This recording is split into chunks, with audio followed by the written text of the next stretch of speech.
Casting an Android phone to a TV is easy, but the options depend on your phone model and the type of TV you have. There's also two different ways to cast your phone to a TV screen, and I'll show you both.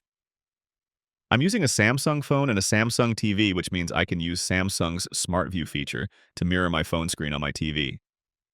Regardless what phone and TV you're using, both devices usually need to be connected to the same Wi-Fi network for casting to work. The Smart View feature on Samsung phones will mirror your entire phone screen to the TV. This is useful for photos, websites, and some specific apps, but if you're playing video, there's a better way to cast content to your TV. Most apps that play audio or video will have a casting button like this one here. That allows you to send just the video from this app to the TV. I can control the playback on my phone, and I can even keep using my phone for other things while the video continues to play on my TV. This is technically the true way of casting content, instead of the screen mirroring that I showed earlier.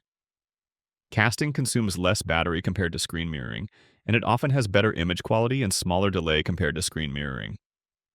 If your TV isn't compatible with your phone, you can fix that by adding an external device that supports casting from phones.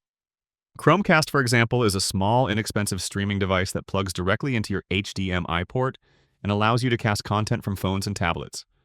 Apple TV does the same thing, and that's how you cast content from your phone. Click that like button if this helped you, and subscribe to get easy access to hundreds of easy tutorials like this one.